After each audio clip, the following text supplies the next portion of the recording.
Hai, Assalamualaikum warahmatullahi wabarakatuh. How is your day guys? Bagaimana kabar kalian hari ini? Mudah-mudahan tetap dalam kondisi yang sehat dan baik-baik saja. Well guys, welcome to Mem Yuri channel. Selamat datang kembali di channelnya Mem Yuri. Nah, kali ini kita masih akan membahas materi passive voice, tapi lebih spesialnya adalah mengenai cara merubah kalimat dari pasif ke aktif. Kalau sebelumnya, di video sebelumnya saya membahas bagaimana cara merubah kalimat aktif ke pasif. Nah, kali ini kita akan coba belajar untuk mundur dari pasif ke aktif. Oke? What do you think? Are you ready? Let's go. Oke, kita review yuk. Bagaimana merubah kalimat pasif ke aktif, tapi dilihat dulu dari definisinya. Kita lihat. This one. What is the definition? Active sentence. Ya, kalau dilihat secara arti, active sentence ini maknanya bahwa pelaku utama itu yang akan melakukan aksi dalam setiap kegiatan, setiap kalimat. This one. Kalimat di mana subjek atau pelaku akan menjadi sorotan utama yang paling penting ya dibandingkan dengan aksi itu sendiri. Nah, sekarang kita lihat bagaimana bedanya dengan kalimat pasif. Oke. As a definition, passive sentence means a sentence in which the subject does not perform the actions of the verb. Jadi di kalimat ini bahwa subjeknya akan mendapatkan aksi dari sebuah kegiatan yang ada. This one. Kita lihat artinya.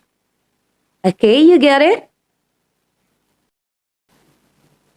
Oke, mengulang lagi rumus yang kemarin ya. Kita lihat lagi bagaimana formula dari si kalimat pasif. Kalimat pasif terdiri dari objek, to be, verb 3, kemudian ada by, dan juga ada subjek. Ingat, yang perlu diingat dalam kalimat ini adalah to be-nya harus diletakkan dengan persis sesuai tensisnya. Apakah dia tensisnya simple present ataukah simple past ya. Dan kemudian past participle. Ingat sekali lagi, past participle itu sama dengan kata kerja ketiga. Jangan lupa by sebelum subjek. Kita lihat contohnya yuk. Bagaimana contoh kalimat pasif sesuai dengan rumus yang tadi. Lihat. Football are being played by them in the field. Kita kupas. Football posisinya sebagai objek. Kemudian to be-nya adalah are. Berarti dia kalimatnya adalah simple present ya. Kemudian being, kenapa kita taruh being? Ingat rumus kemarin, being menyatakan bahwa ini kalimat adalah present continuous. Kemudian ada play, verb 3, past participle. Kemudian by, and then subject. Ya, subjeknya adalah them. Komplementnya adalah, atau adverb of place-nya adalah di lapangan, in the field. Oke, you get it? Ini disebut dengan kalimat pasif. Oke, kalau tadi kalimat pasif, sekarang kita ke kalimat aktif. Do you still remember about the formula? This one. The formula from active is subject, predicate, and object. Nah, masih ingat predikat? Apa aja yang ada di dalam predikat? Yang pertama ada to be, yang kedua ada verb. Ya, kita lanjut ke contoh kalimat. Contoh kalimat dari active voice. Contohnya seperti ini. This one. They are playing football in the field. Mereka sedang bermain bola di lapangan. Kalau dilihat dari contoh kalimatnya, kalimat ini tensisnya jenisnya apa? Ada are sebagai to be, kemudian ada verb ing. That's right. Present continuous. Kita lihat. They as a subject and then are as a to be Kemudian ada playing, verb 1 plus ing. And then football as an object. And then as a complement, adverb of place-nya adalah in the field. Oke, kalimatnya kalimat aktif. Oke guys, jadi cukup paham ya perbedaan kalimat aktif, kalimat pasif. Kalau kalimat aktif seperti yang ada di samping ini, they are playing football in the field. Jadi udah jelas bahwa subjeknya si they ini, mereka ini sebagai pelaku utama dalam kegiatan.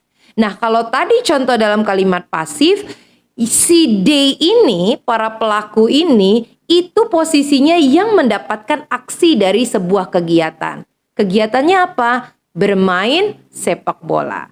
Antara pelaku utama dengan mereka yang mendapatkan perlakuan. Bedanya seperti itu. Nah, kita akan lanjut ke how to change it. Kita akan praktis dalam beberapa kalimat.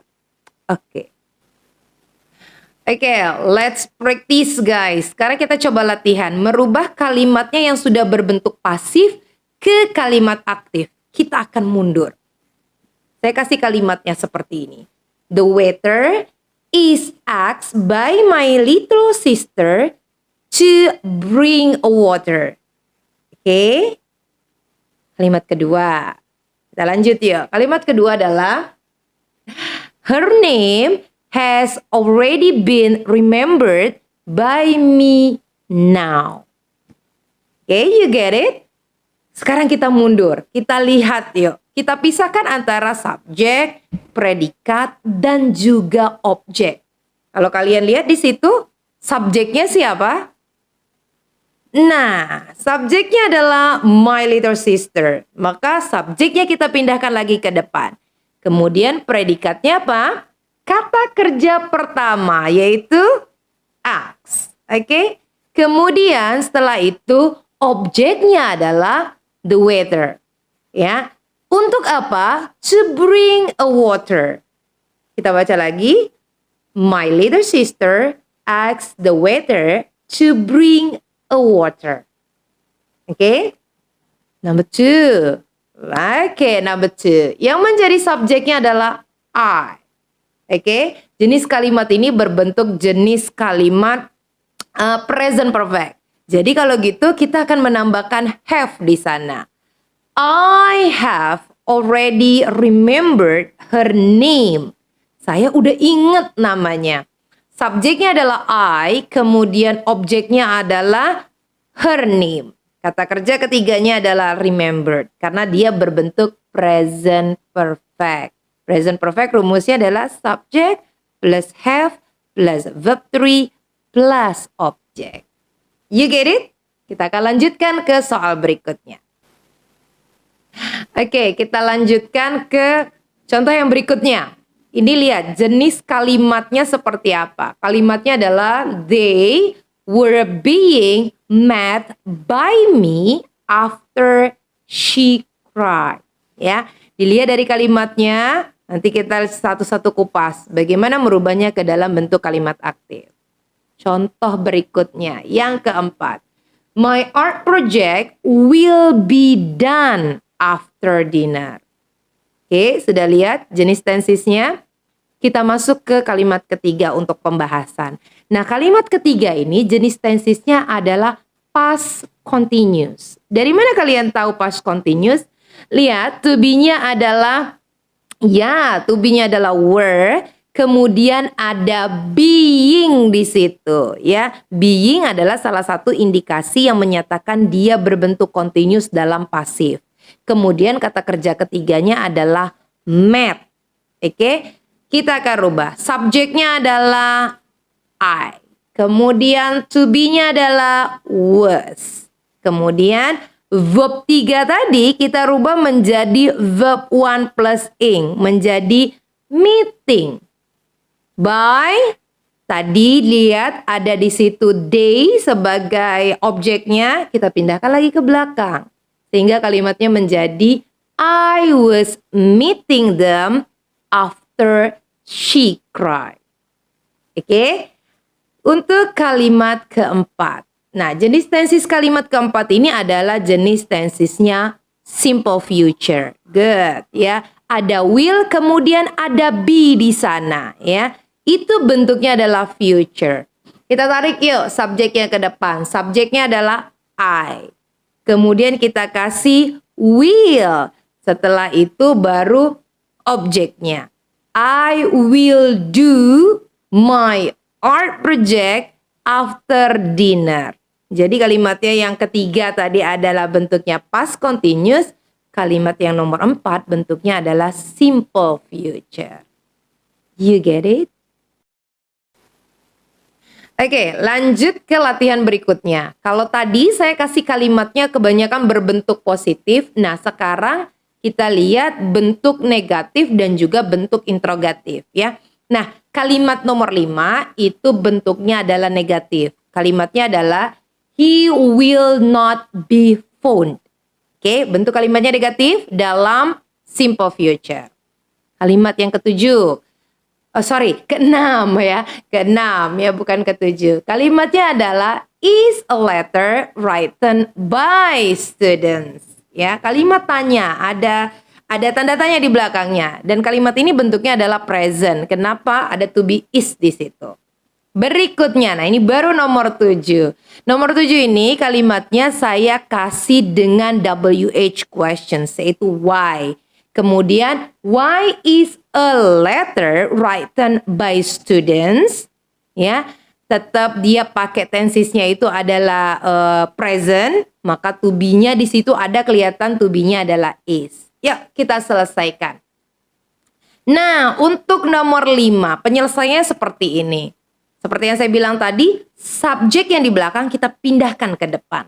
Ya, kemudian kasih modal, karena dia bentuknya negatif, tambahkan dengan not. Kemudian kata kerja yang ketiga itu kalian rubah ke kata kerja pertama.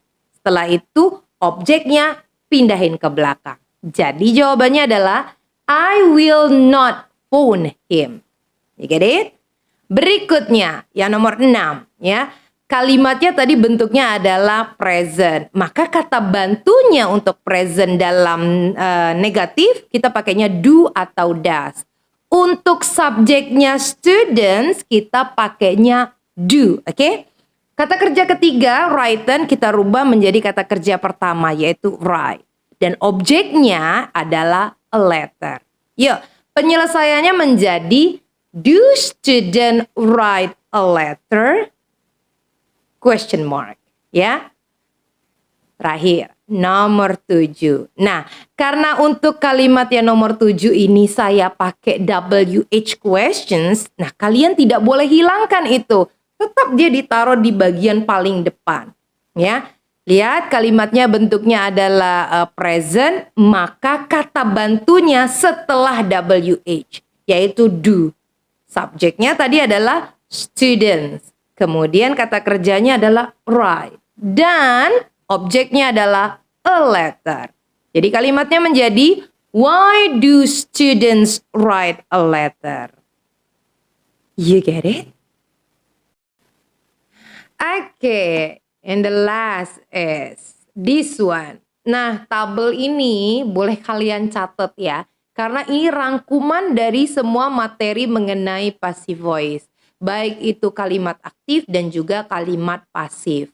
Jadi ini intisarinya. Nah di kolom ini saya bagi menjadi 3 bagian, 3 kolom. Kolom yang pertama itu adalah bentuknya. Mau dia bentuk positif, negatif, interrogatif, ataupun questions. Nah kemudian itu adalah formula untuk kalimat aktif beserta example-nya. Dan yang terakhir di sana itu adalah formula untuk kalimat pasif beserta dengan contohnya. Nah, ini yang akan menjadi pegangan kalian selama belajar passive voice. Oke, guys?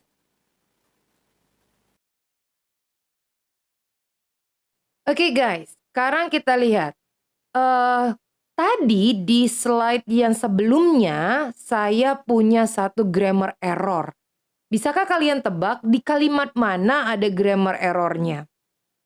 Oke, mungkin tebakan kalian benar. Kita lihat yuk. Nah, di kalimat ini, football are being played by them in the field. Di mana kesalahannya? Bisa ada yang tebak di mana kesalahan? Betul, kesalahannya ada pada to be are. Jadi, to be are itu tidak tepat diletakkan dalam kalimat football are being played by them in the field. Kenapa? Ya, to be yang paling tepat itu adalah is. Yang perlu kalian ingat bahwa to be itu selalu mengikuti kata sebelumnya. Nah, karena football merupakan kata sebelumnya, maka to be yang dipakai adalah to be is. Is digunakan untuk she, he, it, sedangkan are digunakan untuk they, you, and we. So you get it guys? Ingat bahwa setiap kali kalian meletakkan to be, lihat kata sebelumnya. Sama halnya dengan menggunakan auxiliary. Setiap kalian menggunakan auxiliary, lihat kata sebelumnya. Oke guys? Good job. Well guys, itu tadi video dari saya mengenai bagaimana cara merubah kalimat dari pasif ke aktif. Mudah-mudahan kalian bisa mengambil manfaat dari video pembelajaran dari saya kali ini ya. Tetap semangat dalam belajarnya, terus berdoa dan jaga kesehatan. Dan jangan lupa untuk like, share, dan juga subscribe this channel. Dan lonceng notifikasi tentunya. Supaya kalian terus mendapatkan update-update pelajaran dari saya. Oke guys, thank you very much. See you and wassalamualaikum warahmatullahi wabarakatuh.